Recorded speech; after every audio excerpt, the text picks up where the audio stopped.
Glória a Deus. Irmãos, para a gente ganhar tempo, vamos para Juízes, capítulo 2. Juízes fica depois de Josué. Semana passada nós ouvimos uma mensagem do capítulo 24 de Josué. E me veio ao coração, porque tem a ver com o que foi pregado semana passada. Juízes capítulo 2, vamos ler a partir do versículo, enquanto você está achando Juízes, o 7º livro da Bíblia Sagrada. Depois de Gênesis, eu já vou orando para ir adiantando. Pai, que o Senhor possa estar realmente perdoando-nos dos pecados em nome de Jesus, para que nada venha a ser um obstáculo entre a pregação, meu Pai, entre nós e ti. Que o Senhor possa usar-me conforme a tua palavra, o teu Espírito Santo, para que eu possa, meu Pai, continuar edificando a igreja amada com a pregação oficial da noite, em nome de Jesus, amém, e graças a Deus. Se alguém puder ficar de pé, se não puder, pode ficar sentado, tá? Juízes 2, do 1 ao 5, está escrito assim: Subiu o anjo do Senhor a Gilgal, a Boquim, e disse: Do Egito vos fiz subir, a vós, e vos trouxe a terra que sob juramento havia prometido a vossos pais. Eu disse: nunca invalidarei a minha aliança convosco. Vós, porém, não fareis aliança com os moradores desta terra. Antes, derribareis os seus altares, contudo, não obedecestes a minha voz. Que é isso que fizestes? Pelo que também eu disse: não os expulsarei de diante de vós. Antes vos serão por adversários, e os seus deuses vos serão laços. Sucedeu que, falando o anjo do Senhor estas palavras a todos os filhos de Israel, levantou o povo a sua voz e chorou. Daí chamaram esse lugar Boquim, e sacrificaram ali ao Senhor. A igreja pode se sentar. Amém. Irmãos, semana passada eu falei sobre Josué. E aqui o trecho seguinte ao trecho que foi lido fala sobre o que está em Josué 24, do verso 29 ao 31. Fala sobre a morte de Josué. Fala assim, só para trazer a memória, eu li semana passada, verso 7. Serviu o povo ao Senhor todos os dias de Josué, e todos os dias dos anciãos que ainda sobreviveram por muito tempo depois de Josué, e que viram todas as grandes obras feitas pelo Senhor em Israel. Então, durante os dias de Josué, fala aqui bem claramente no verso 7, por muito tempo depois de Josué,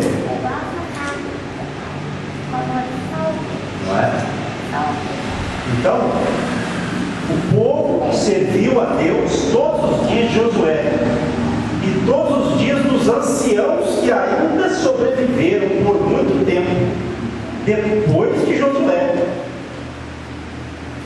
Então o povo ainda depois de Josué serviu por um bom tempo, por muito tempo, fala aqui,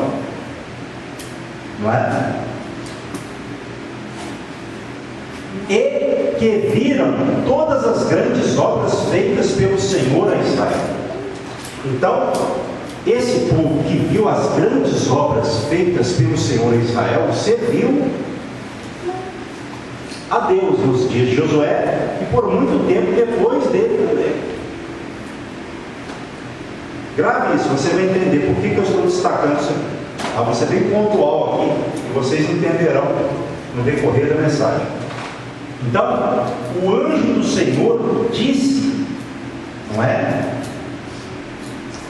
do Egito vos fiz subir, e vos trouxe a terra que sob juramento havia prometido a vossos pais. Eu disse: nunca invalidarei a minha aliança convosco. Deus invalida a aliança que Ele faz conosco? De jeito nenhum. Nenhuma das alianças Ele invalidou. Quem que quebrou? O homem. O homem. Quando foi quebrada a aliança, não foi Deus. Então, quando o homem quebra, às vezes Deus tem que invalidar, mas não por um ato direto de Deus, mas pelo ato do homem, como disse ali o evangelista.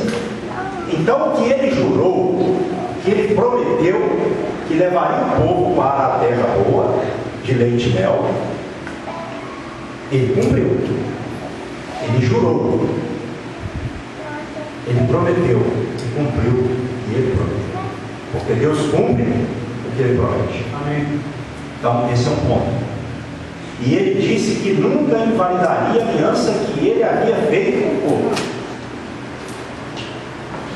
Porém, aí tem um porém.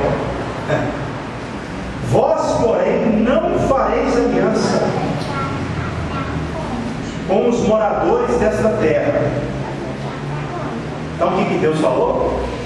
Olha aqui a condição: vocês não podem fazer aliança com os moradores da terra, certo? Antes, derribareis os seus altares. Então, o que eles tinham que fazer? Os israelitas destruir aqueles altares De adoração a outro Deus. Exatamente. Deus mandou destruir. Contudo, não obedecestes a minha voz. Por que vocês fizeram isso? Então tem coisa que Deus manda destruir. Deus manda destruir. Essas nações, elas tinham que receber de Israel, não é aliança, é destruição. Deus mandou destruir. E tem muita gente fazendo aliança com aquilo que Deus mandou destruir. Vai dar na mesma. Esse é o problema. Quando você vai para Deuteronômio, se você quiser ir comigo, é interessante isso aqui, tá? Isso é aprendizado para você. Nem sei se você sabe disso, mas se não sabe, vai ficar sabendo. Se já sabe, faz parte da mensagem. Deuteronômio 20, preste atenção no dado. Eu, quando comecei a ler a Bíblia, eu observei esse dado. E me veio a memória para falar, porque tem a ver. Deuteronômio 20, verso 10 em diante, está escrito assim: quando te aproximares de alguma cidade para pelejar contra ela, oferecer-lhe-ás a paz. Se a sua resposta é de paz e te abrir as portas, todo o povo que nela se achar será sujeito a trabalhos forçados e te servirá. Porém, se ela não fizer paz contigo, mas te fizer guerra, então a sitiarás, e o Senhor teu Deus a dará na tua mão, e todos os do sexo masculino que houver nela passarás a fio da espada. Tem que matar. Os do sexo masculino. Mas as mulheres e as crianças e os animais e tudo o que houver na cidade, todo o seu despojo tomarás para ti e desfrutarás o despojo dos inimigos que o Senhor teu Deus te deu. Assim farás a todas as cidades que estiverem muito longe. Então a proposta de paz era para as cidades à distância, que estivessem muito longe, mas as cidades da circunvizinhança mais próximas tinham que ser destruídas. Para essas não poderia ser oferecida a paz, não podia ser oferecida a paz. Amém? aquele povo, então os varões eram eliminados, mortos. Certo? As mulheres e as crianças não. Traziam esse povo para misturado com. Aí é o que diz aqui, ó. Aí vem a miscigenação, vem o problema aí. Olha só, verso 14. Mas as mulheres e as crianças e os animais, tudo que houver na cidade, todo o seu despojo tomarás para ti, e desfrutarás o despojo dos inimigos que o Senhor teu Deus te deu. Assim tinha que ser feito por todas as nações à distância. Tá. Né? Mas aqui, ó, uma coisa que dá para responder o irmão. Está no versículo 11. Se a resposta da cidade a qual vocês oferecerem a paz for uma resposta de paz, de abrir as portas, todo o povo que nela se achar será sujeito a trabalhos forçados para servirá. Então ali o povo de Israel, havendo paz, ia fazer o quê? Ia ter paz com aquele povo, mas aquele povo ia ser sujeito a trabalhos forçados, ou seja, um tipo de escravidão. Eu estou dizendo as mulheres e as crianças, porque elas não iam ficar sozinhas lá. Será que elas iam viver junto com o povo de Israel? Aí a gente entra naquela questão, por exemplo, porque serve outro Deus. Exatamente, só que ali é o seguinte, qual que era a condição exatamente, esse ponto que você colocou? Qual que era a condição para o não israelita, para que ele passasse a ser um portador da salvação? Era ele se converter ao Deus de Israel. Então, tinha já as estipulações, né, as determinações na própria lei para uma pessoa de uma outra nação, de acordo com a lei de Moisés. Então, essas pessoas viveriam lá dentro das condições que a lei de Moisés determinava. Até hoje está escrito para essas pessoas, entendeu? Então, esse tipo de ordem de Deus foi para as nações? Aonde? À distância, exatamente. Não é um detalhe interessante? Detalhe interessante para nós? Pois é, por isso que eu fui para lá. Então, o que o povo fez? O povo desobedeceu a Deus. E por isso, olha só o verso 3 agora, voltando para Juízes capítulo 2. Pelo que também eu disse, não os expulsarei de diante de vós, antes vos serão por adversários, e os seus deuses vos serão laços.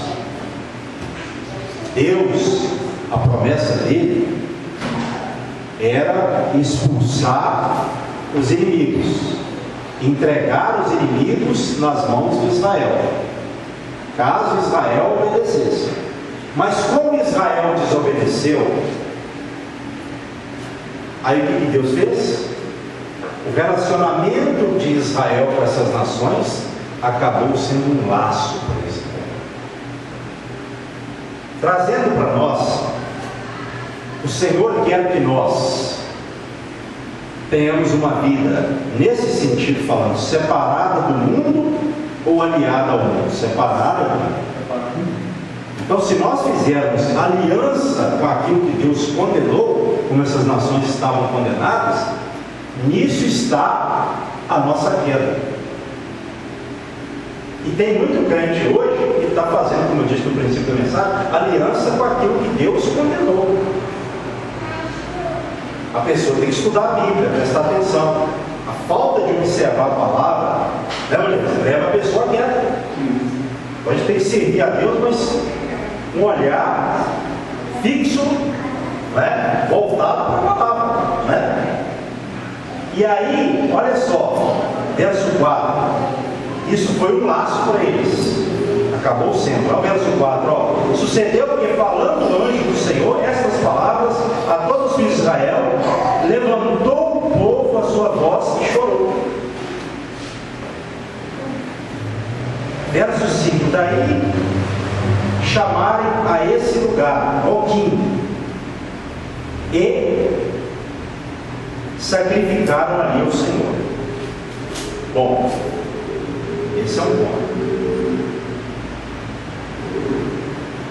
Muitas vezes o povo de Israel tinha uma atitude de um aparente arrependimento, mas era algo momentâneo. O arrependimento leva uma pessoa a mudar de atitude, esforçar para viver em arrependimento. E pode ser uma emoção, chora, mas daí a pouco está fazendo errado de novo. Isso não toca o coração de Deus. Deus sabe. Quem chora, e o choro é uma lágrima que sai do coração, e sabe também daquele que chora somente por uma emoção. Deus não é motivado pela emoção. E chama a atenção de Deus é um coração contrito, arrependido e quebrantado, mas que permanece assim. Deus não é Deus de temporada. Deus não aceita uma adoração de temporada, porque isso para Ele não serve. Serve para o mundo, para Ele não. Para Deus, ou a pessoa se entrega a Ele ou não. Ele não divide a sua glória. Então, quando a gente vai para o versículo de número 10, olha só o que está escrito, capítulo 2 de Juízes. Foi também congregada a seus pais toda aquela geração, e outra geração após eles se levantou, que não conhecia o Senhor, nem tampouco as obras que fizera a Israel. Então a geração temente a Deus passou, e levantou-se uma outra geração que não conhecia o Senhor, nem tampouco as obras que o Senhor havia feito a Israel. Verso 11. Então fizeram os filhos de Israel o que era mal perante o Senhor, pois serviram aos Baalins, deixaram o Senhor, Deus de seus pais, que os tirara da terra do Egito, e foram-se após outros deuses, dentre os deuses das gentes que havia ao redor deles, e os adoraram, e provocaram o Senhor a ira. Olha só a tendência que as pessoas têm. Passou a geração dos que temiam, e se levantou uma outra geração que não tinha relacionamento com Deus, que não tinha experiência com Deus. Não quer dizer que eles não sabiam nada de Deus, não. Eles não conheciam, a palavra conhecer aqui, eles não conheciam por não ter relacionamento com Deus. Intimidade. Não tinha prática, não vivia, não é? A pessoa, o povo aqui no caso, né? Não vivia. E aí o que aconteceu? Vamos continuar lendo. Eles provocaram a Deus, a ira de Deus. Quando a pessoa obedece a Deus, ela gera prazer no coração de Deus. Amém. Quando a pessoa desobedece a Deus, ela gera ira. E a Bíblia fala que a ira de Deus está sobre os filhos da desobediência. Então tem muita gente achando que Deus vai abençoar, esperando mudanças, e o que está a caminho é a ira, por conta de um não relacionamento com Deus. Abandonam a Deus e se relacionam com o mundo. Isso vai custar caro. A Bíblia fala isso. Deus não muda. Isso provoca a ira de Deus. Não tem bênção, não tem nada. A pessoa não pode deixar o engano tomar conta do coração dela. Ela está errada, esperando bênção de Deus. Jamais isso acontecerá. Deus não pode agir contra a sua própria palavra ou natureza. Deus não se deixa perverter, não se deixa escarnecer. Por isso que Gálatas fala, né? Não erreis, de Deus não se zomba, porque o homem plantar, ele também vai ceifar.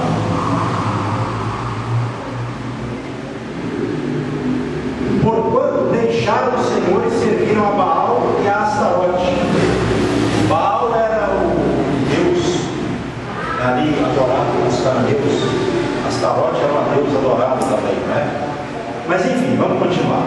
Pelo que a ira do Senhor se acendeu contra Israel e os deu na mão dos espoliadores, que os pilharam, os que saquearam eles, né? E os entregou na mão dos seus inimigos ao redor, e não mais puderam resistir a eles. Então, quando a geração se levantou, depois da geração temente, e abandonou a Deus, Israel passou a perder para os inimigos, como Deus havia falado. Caso eles desobedecessem a Deus, eles seriam entregues nas mãos dos inimigos. Então Israel perderia para si mesmo, como povo do Senhor.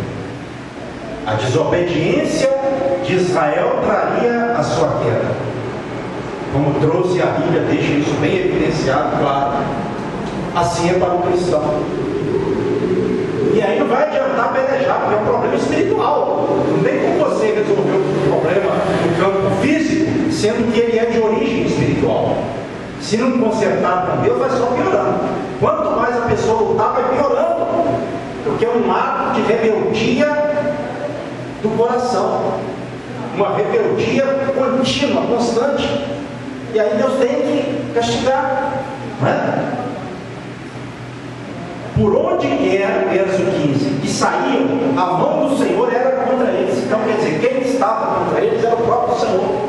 Para onde eles iam, a mão de Deus estava contra eles. Não tinha saída. Não tinha saída, exatamente, não é? Para o seu mal, como o Senhor lhes dissera e jurara, e estavam em grande aperto. Então Deus disse, Deus prometeu isso, prometeu abençoar, mas prometeu também castigar. E no caso ele estava castigando pela desobediência. Não é?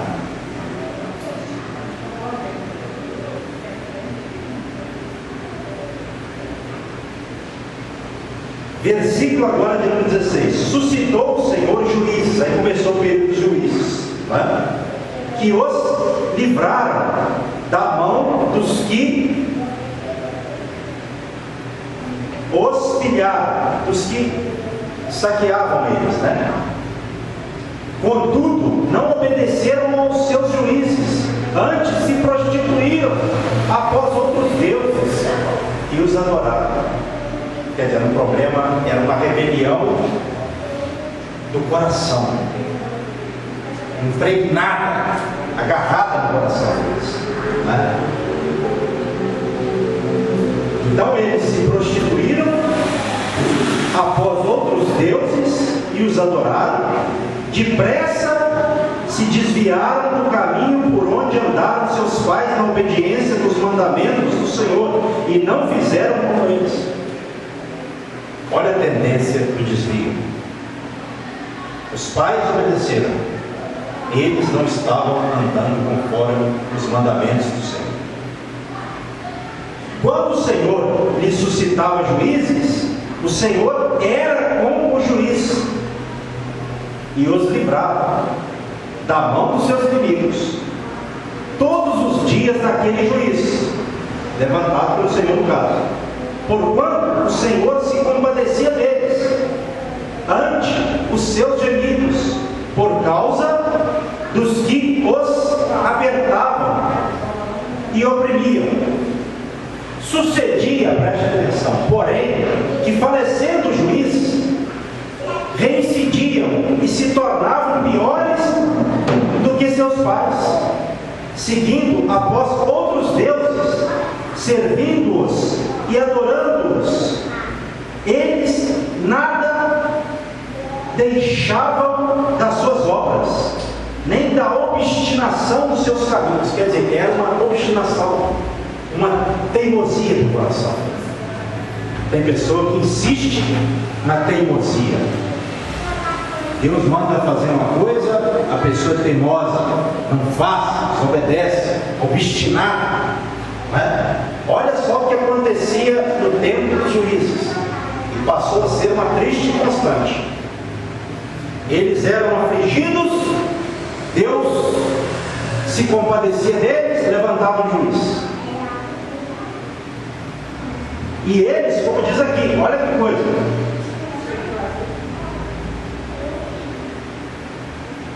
quando o juiz falecia, eles voltavam às mesmas práticas, eles não aprendiam,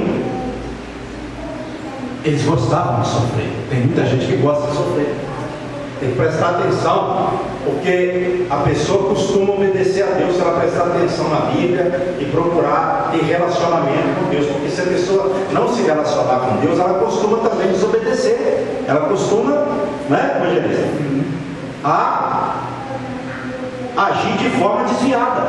Eu aprendi uma palavra: intimidade.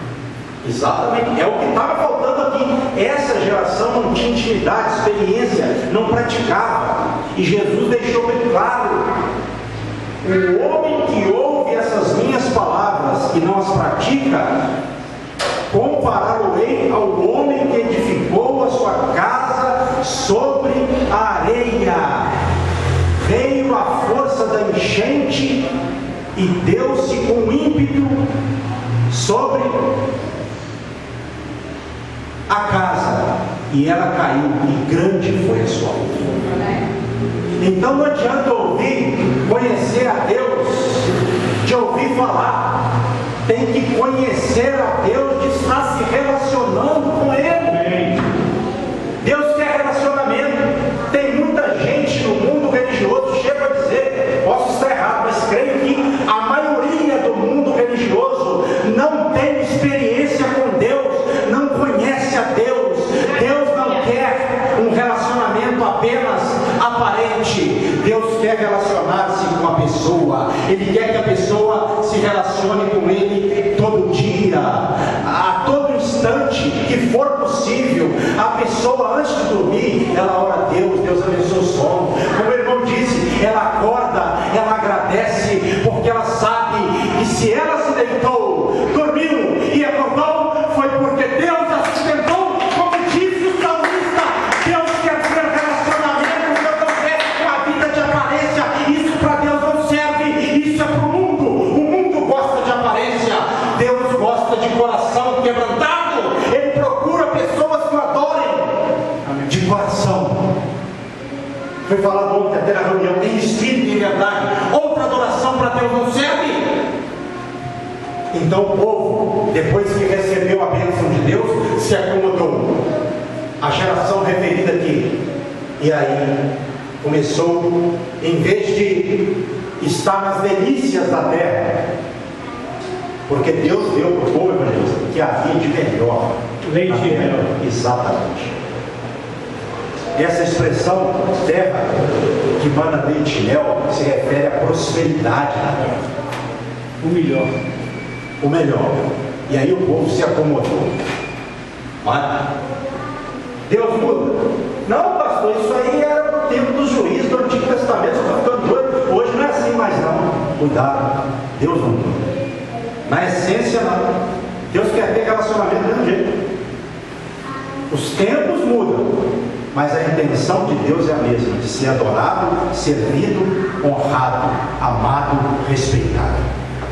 O resto é conversa. Não é? A Bíblia fala de coisas passadas, eis aqui uma delas, não é? Então, eles insistiam na teimosia do coração, irmãos.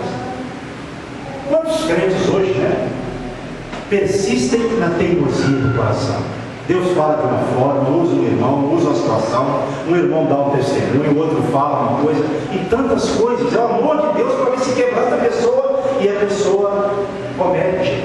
Tem pessoa que comete o mesmo erro que os israelitas cometeram, teimosia do coração. E aí eu pergunto, pela teimosia do coração, Deus abençoou eles ou castigou eles? Castigou. Pronto, né? Verso 20. Pelo que a ira do Senhor se acendeu contra Israel e disse, olha que dado interessante, porquanto este povo transgrediu a minha aliança, que eu ordenara a seus pais, e não deu ouvidos à minha voz, também eu não expulsarei mais de diante dele nenhuma das nações que Josué deixou quando morreu.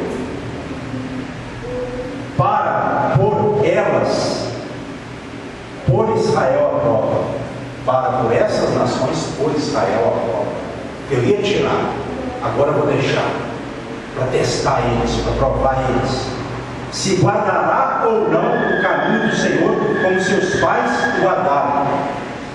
Assim o Senhor deixou ficar aquelas nações e não as expulsou logo, nem as entregou na mão de Josué. Então, quando a pessoa desobedece, Deus começa a colocar uns espinhos na vida da pessoa. Espinhos aqui, uma linguagem figurada para terras, abrolhos, ervas daninhas, espinheiros, linguagem figurada, né? Linguagens figuradas que falam sobre problemas. E aí tem pessoa que vai convivendo, evangelista, com esses problemas ao longo da caminhada, e os problemas não saem, sabe por quê? Por causa de uma desobediência.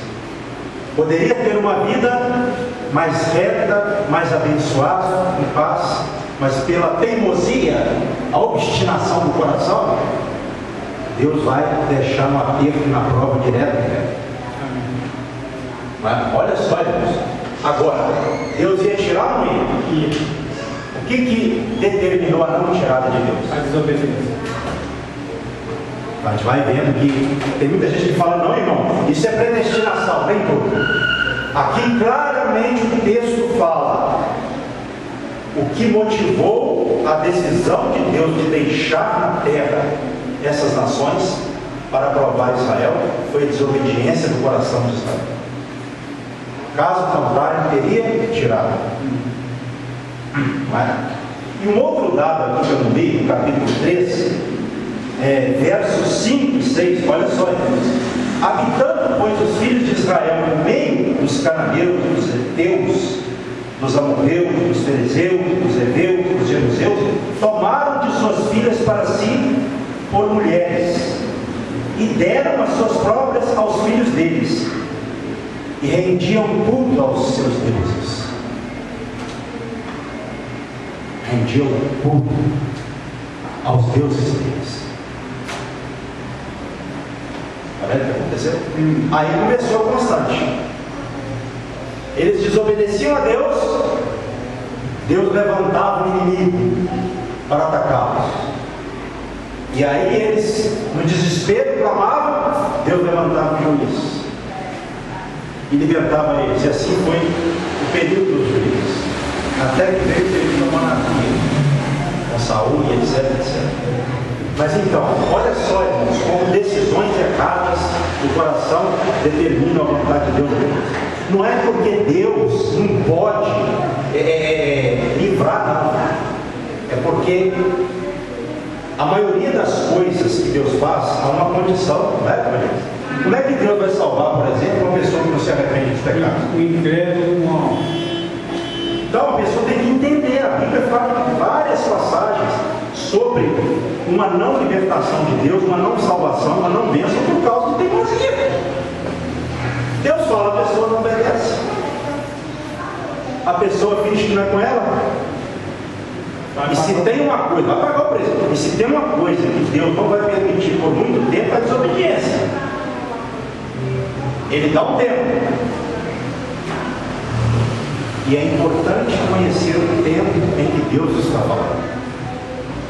Porque quem não reconhece o tempo em que Ele está falando, depois vai ter que reconhecer, querendo ou não, o tempo do castigo. E vai gemer. O povo gemeu. E aí começou a entrar uma linha que não era de Deus para eles, mas eles escolheram assim. Eles provocaram a ira de Deus. Não provoca Deus, não.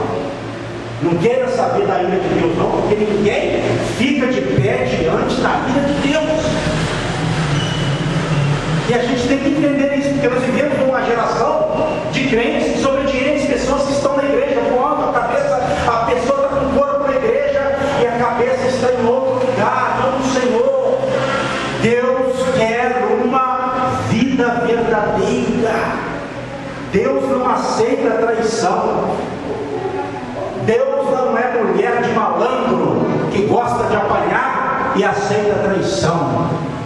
Deus, Jesus, Ele vem buscar uma noiva bem adornada, ataviada, preparada. Ele não vai consumaram um casamento com uma noiva toda atabalhoada, mal arrumada, cheia de mancha, imaculada, ou maculada, melhor dizendo, porque ele vem buscar a imaculada. Então tem muita gente na igreja que no dia do Senhor não vai subir por quê?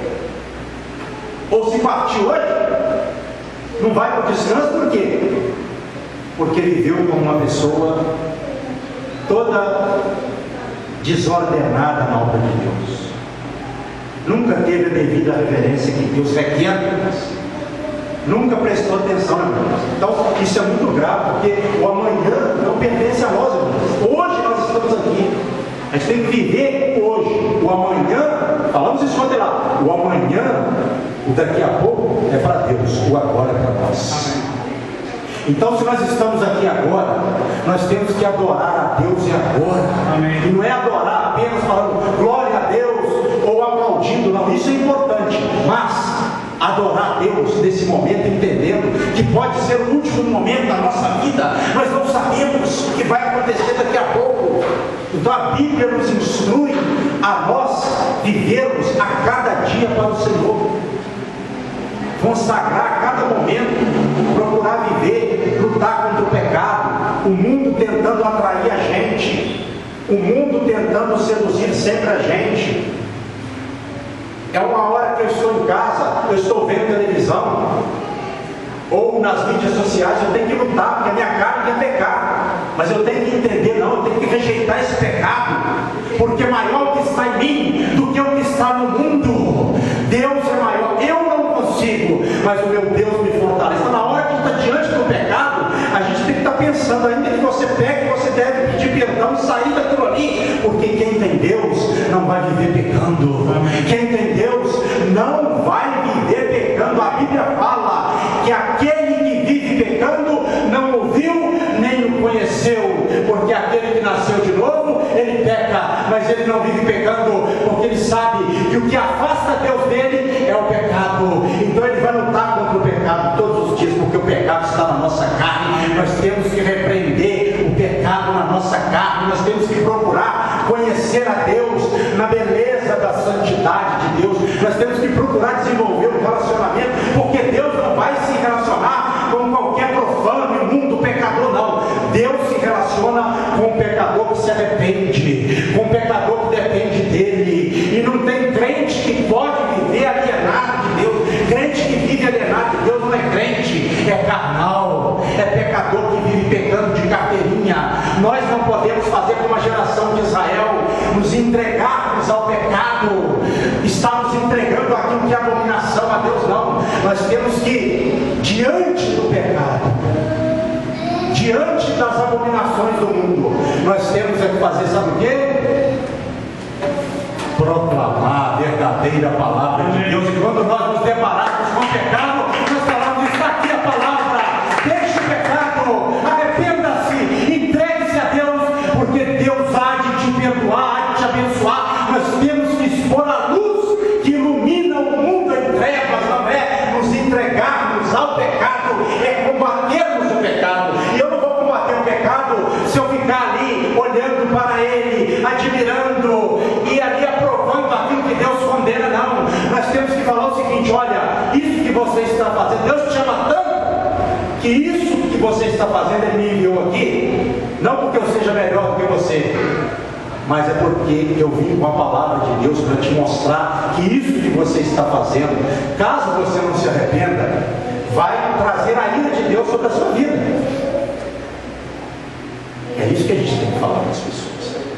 Não é ficar bajulando, né, evangelista?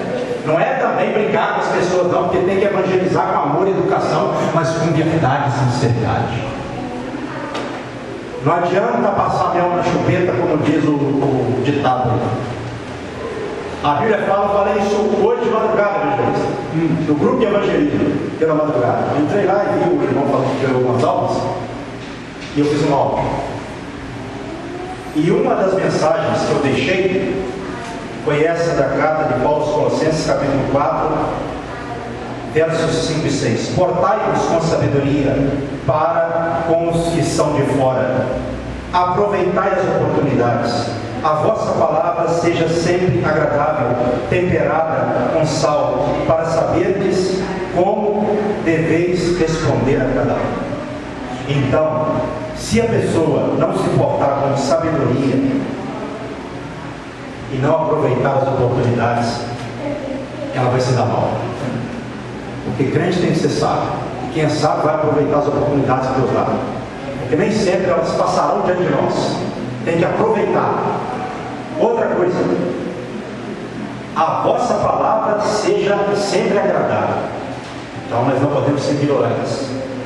Tem crente que só sabe falar em inferno, condenação, cajadada de Deus e por aí vai.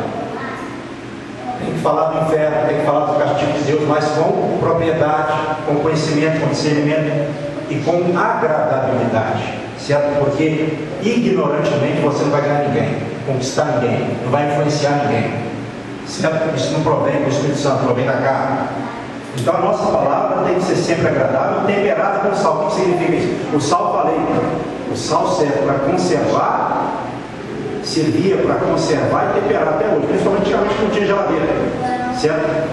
Então, a minha palavra só vai poder ser bem temperada com sal, preservar e dar um bom tempero, se eu souber o que hoje estiver falando. Caso contrário, ela vai promover morte, destruição, né? Rejeição no coração das pessoas, né?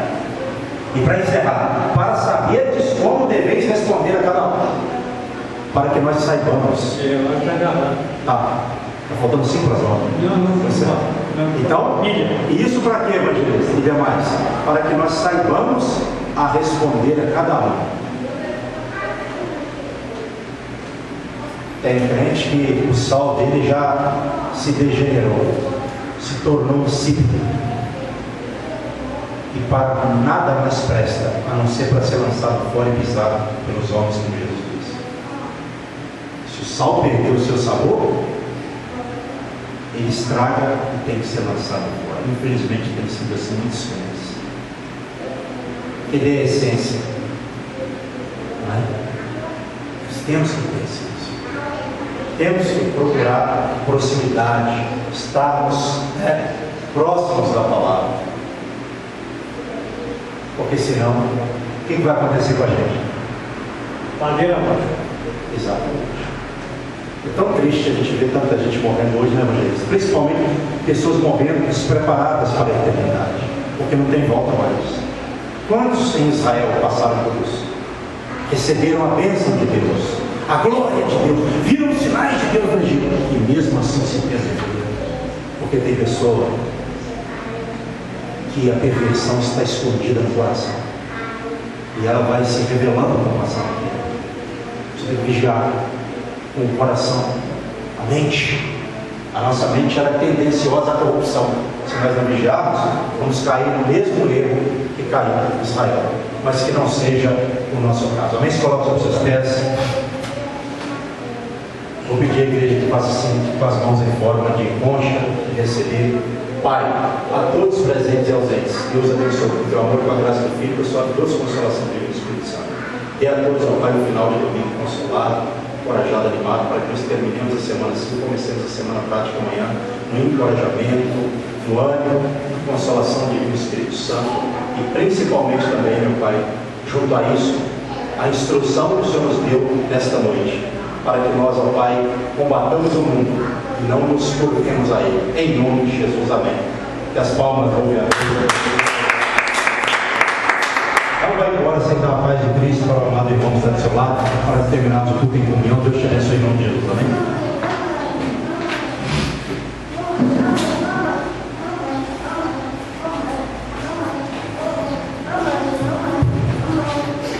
Mas evangelista, ano passado eu preguei sobre o lançar fora, aquela geração ainda entendeu e obedeceu.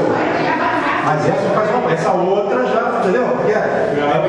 Deixa eu pegar essa linha, aí fica aí cego de Josué. Você já começa entendendo como se encerrou o período de Josué e como começou o período dos juízes antes da monarquia. Isso é interessante. Espera aí, mano. Eu vou levar.